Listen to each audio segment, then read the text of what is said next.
Hi everybody, Grandma Bev here from Life with Grandma Bev.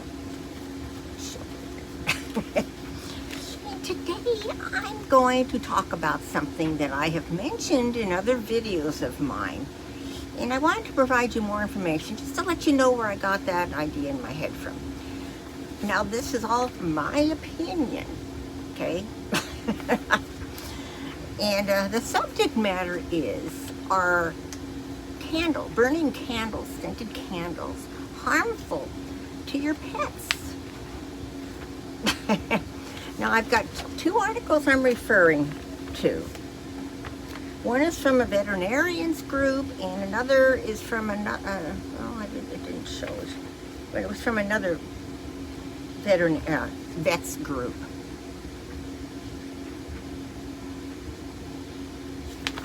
And I'm going to kind of read directly from here, but I just want to let you know where I get these crazy ideas from. And then you can draw your own opinions as to whether you want to burn candles or have potpourri or any of that kind of stuff. So,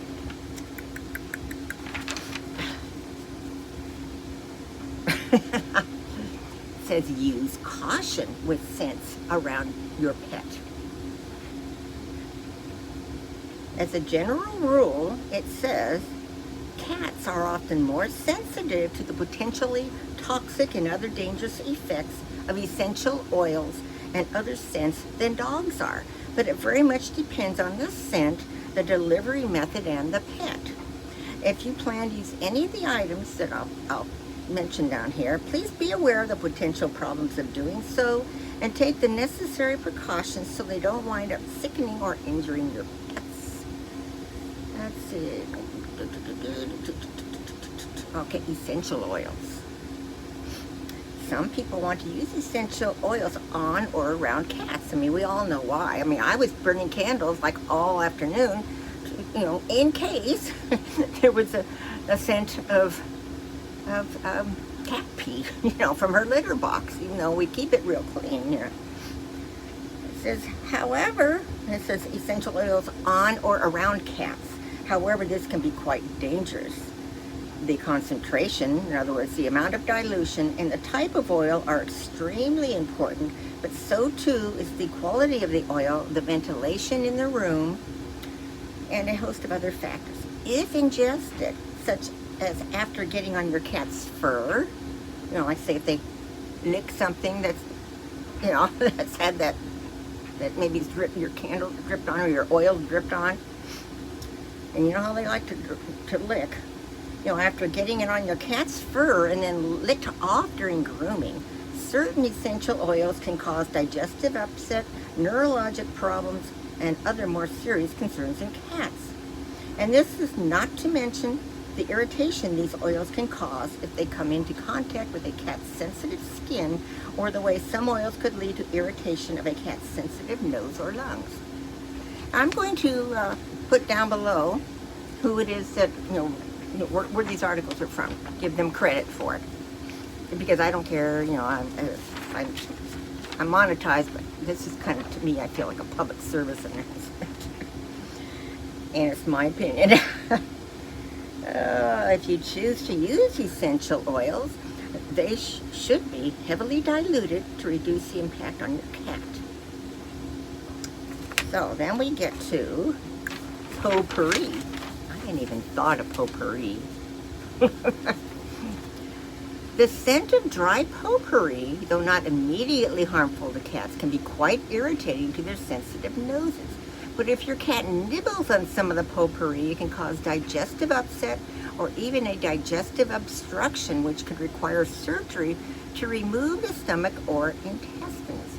Now, my cats have always, I put certain little things like potpourri out, or even some of the Christmas decorations. They try to eat the snow stuff off the decorations and stuff. That's not good for them. So now I don't put anything out that is something that she could try to eat or be tempted to. Liquid potpourri is far more dangerous to cats. The liquid varieties of potpourri typically contain two things that could pose a health and safety risk for your pets: the essential oils that make them smell good, and the not sure, it's not catatonic, it's cationic, C-A-T-I-O-N-I-C, detergents that allow the oils and water to come together. Essential oils and potpourri pose the same risks to cats mentioned above. The cationic detergents in liquid potpourri can cause a wide array of potentially serious problems for your cat, including skin or eye burns, stomach or intestinal ulcers, breathing or neurologic problems, and more. So if you use liquid potpourri, be sure to clean up all spills quickly and keep your pets, especially your cats, far away from them. Even a quick lick off a paw or fur can cause serious problems. Okay, scented candles, that's the things that I was always burning. Many people will burn scented candles to help set the mood, especially around the holidays. Unfortunately, like all candles, even the scented varieties can pose a burn risk for your inquisitive pets and a fire risk for your home and family. In other words, your cat can tip the candle and start fire or even light themselves on fire. I remember one time, one cat we had named Kitty, and it was Christmas time, and there was like a candle on a coffee table in front of it was lit, and she goes walking by, and all of a sudden I noticed, with her tail had caught on fire. And I'm there, Bob, because poor Kitty's tail was on fire. You can imagine if we hadn't been there, if we'd gone in the other room or something. The scents themselves can also cause stress or airway irritation for your cats and dogs, depending on how strongly scented the candles are and with which scents.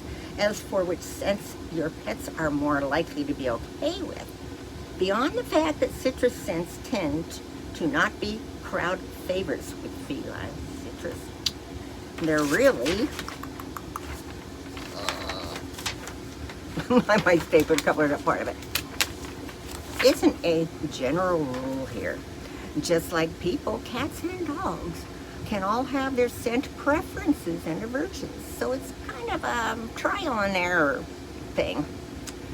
Candles don't need to be burnished from your home or holiday decorating, but certainly a good idea to never have a lit candle and your cat or other pets alone together in the same room.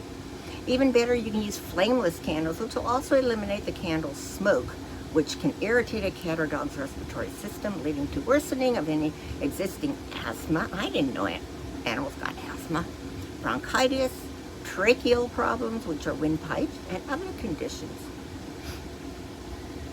If you can't do without a regular flame candle, opt for the cleaner burning candles that are made from soy, beeswax, and vegetable wax.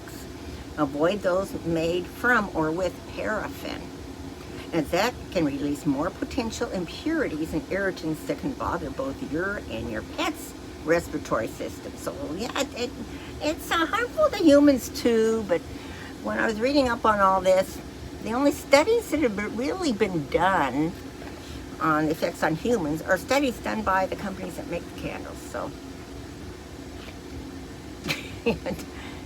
take that with a grain of salt. And speaking of impurities and respiratory irritants, make sure you're only burning these candles in rooms and areas with good ventilation. Okay, air fresheners, including pine sprays. Though they may help your home smell good, room sprays and deodorizers can also trigger an asthma or coughing attack in certain pets. It can cause coughing spasms due to the respiratory irritating effect of these sprays when breathed in. Dogs with sensitive airways, like those with a collapsing trachea or kennel cough, allergic bronchitis, and others, can experience the same problems. Note that potpourri and scented candles can also cause asthma and coughing fits in cats, as highlighted above. I learn something new every day. It's like I didn't know cats could have high blood pressure until Lucy came down with it, or whatever you want to call it. Okay, incense.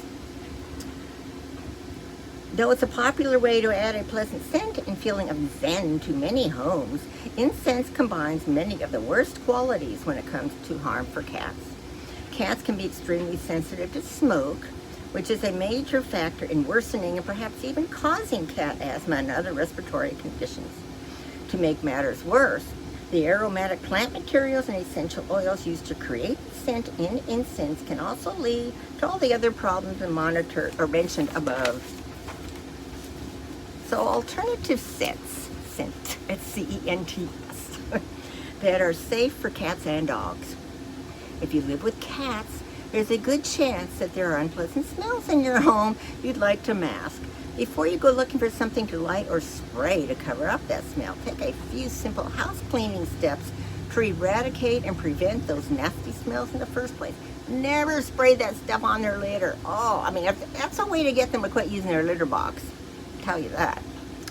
Not on every cat, but, you know, some. If getting rid of those nasty smells in the first place, if that's too subtle, I'm of course talking about the sometimes incomprehensible poop and pee smells festering your cat's litter box. So he mentions like 7 ways to reduce litter box smell, which I didn't go into that one, but okay.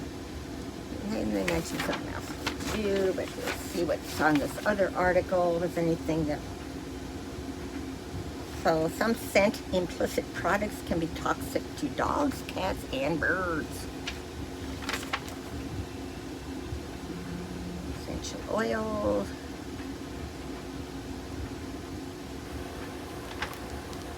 Okay, here's a list of some of the scents that can be especially toxic for your animals. Bitter almond, clove leaf, oregano, pine oil, wintergreen, yang yang. It's best to stay away from these at the home. However, there are oils that are safe to use around the pets when diluted properly, and that's peppermint, ginger, cedarwood, marjoram, myrrh, chamomile, lavender, and clary sage. Of course, there's a safety precautions you can take if you are using oils around pets. Never store the oils in a place where pets can get to them. Keep them stashed in a high cupboard. Of course, you know, cats, they can get up to the high cupboards. And put a child lock thing on it. Or carefully locked away in a sealed tub. Of course, never use them on your pets. The candles.